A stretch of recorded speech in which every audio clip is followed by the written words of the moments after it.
This is a Fox News alert, and by far his most extensive interview since his first federal corruption trial ended with a single conviction and a jury deadlock on all remaining charges. Former Illinois Governor Rod Blagojevich, who did not testify the first time around, is promising a different take-no-prisoners approach for his retrial. Among his many revelations in our exclusive interview, the promise to call as defense witnesses everyone from Senate Majority Leader Harry Reid to Chicago mayoral candidate Rahm Emanuel. On a windy day in the Windy City, here's Blago and me. It seems to me that you're going to be an enormous distraction to Rahm Emanuel's run for the mayoralty. If his primary's in February and you're going on trial in April, you're going to be dominating the news, and everyone's going to be talking about you, and they're going to be talking about whether or not he has some involvement. Well, Rahm Emanuel is a central figure in this case. Rahm can go a long way towards proving my innocence and proving he did nothing wrong either. On the day before my arrest, Rahm Emanuel had agreed and communicated to my administration and my chief of staff that he had met with David Axelrod and Senator Dick Durbin in the morning, and that it was agreed that he was going to be the go-between between me and the Democratic House Speaker.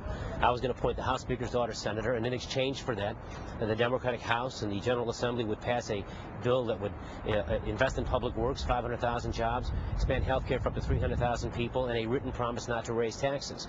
And this was the day before the federal government came into my home at 6 o'clock in the morning and arrested me. There was no crime spree.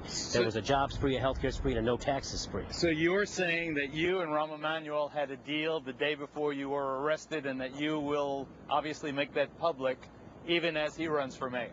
Well, Rahm was doing good government and good politics. That's your characterization, but is my recitation of the facts correct? That Rahm is going to be a central witness in this case for us, absolutely correct.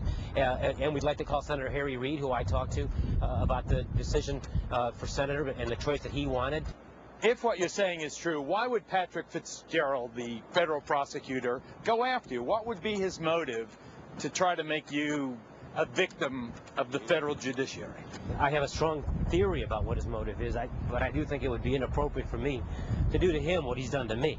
And I'm not going to level accusations against anybody until at the appropriate time, and I've got the actual evidence to back it up. I will say that when he lied about me and said he was stopping a crime spree before it happened, and he said Abraham Lincoln would roll over in his grave, and that this was the most corrupt administration that he ever saw, that when we had our first trial and they failed to prove any of the corruption charges, and we didn't even put a defense on because their case was so flimsy and weak, it just showed what his press conference was, which was one of the big lies ever told. The defendant here, which is me, wants full disclosure and total transparency. How ironic that the prosecutor, the one leveling the accusations, who created all that evidence, quietly goes into court and blocks that evidence from being released to the public. And another question in terms of taxpayers' money. The prosecutors won't tell the taxpayers of Illinois or America how many tens of millions of dollars they spent for 6 years trying to persecute me, couldn't get a conviction on 23 corruption charges, and they won't say what the new trial will cost. I love your defiance, Governor, I really do, but the fact of the matter is you are facing 5 years in prison for the charge you were convicted on. That's been the case from the very beginning, and in terms of... You weren't convicted before, now you are. Well, but here's another example of what happened. They went back. They made all these accusations about a crime spree before it happened, and selling the Senate seat and giving the public impression I was selling President Obama's Senate seat for money, the huge lies, and then they reached back as I insisted on going to trial and wouldn't capitulate, and went to a conversation I had with the FBI 5 years before where I voluntarily cooperated with them twice. They refused to allow a court reporter in that interview. When you don't put a defense on, you run the risk that you don't explain that, and the jury might find it. I know it's a rinky-dink charge. I have criticized it on the air, but the fact of the matter is you were convicted of it, and it carries a 5-year sentence. And they're going to withhold the sentencing, the actual imposition of the sentence, until this trial is over. So regardless of how it turns out, you have this guillotine hanging over your head. This is how they operate. This is the sinister kind of stuff they do to persecute somebody. Aren't they trying to bankrupt you? Isn't that part of the way the feds operate? I mean, some will allege that it really doesn't matter, innocence or guilt. At a certain point, Fitzgerald wants you so badly that he's going to go after you with unlimited resources until you're flat broke.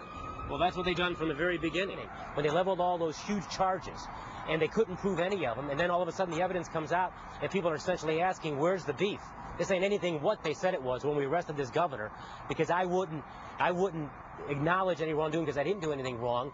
They've been, ever since that time, squeezing me, threatening my wife, charging my brother, who's an honest person, and then when he's not found guilty of anything, they decide at that point, from a tactical standpoint, not to let him go.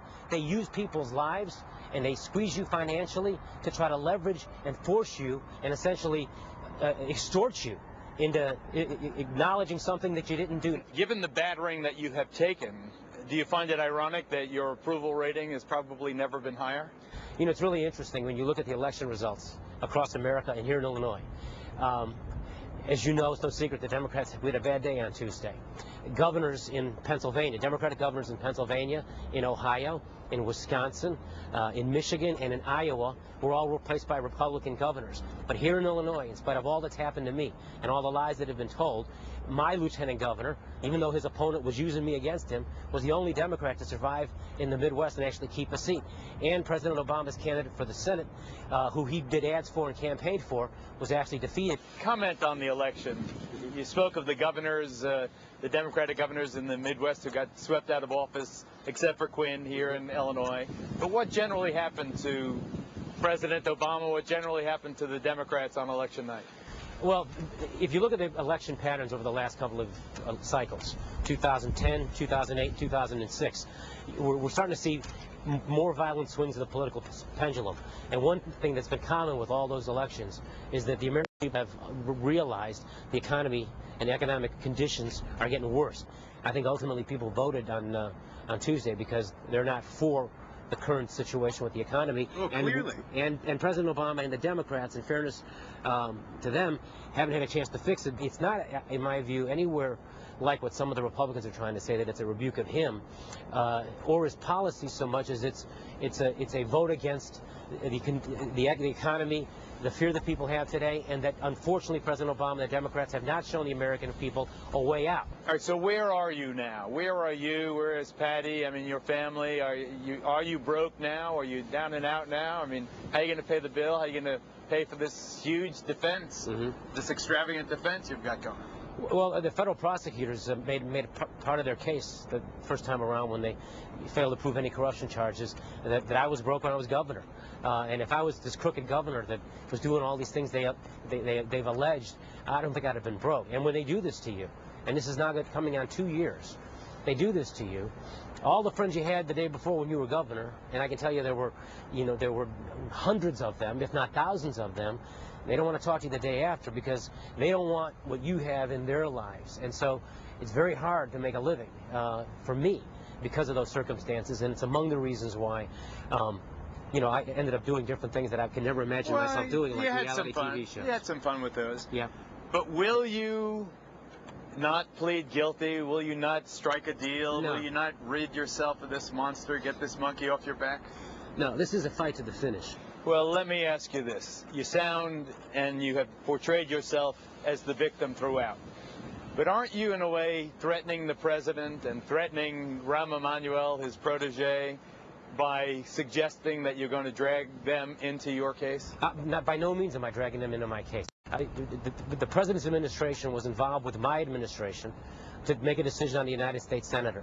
They did nothing wrong. I did nothing wrong. No, I've been every step of the way trying to be very sensitive to President Obama and Rahm Emanuel, and there's more to that story that maybe we might reveal at the appropriate time. But the reality is... See, another implicit threat. No, the point being that the truth comes out, people will see exactly what this was all about. Well, will it embarrass the president? Let me say this. The president, as far as I know, has done absolutely nothing wrong. I've done nothing wrong. Good luck. Yeah, thanks, Geraldo. Appreciate it. Thank you. He really is a charming, if roguish, character. Coming up, there were graceful winners and sore losers. We'll have post-election do's and don'ts after this. Right, Carl?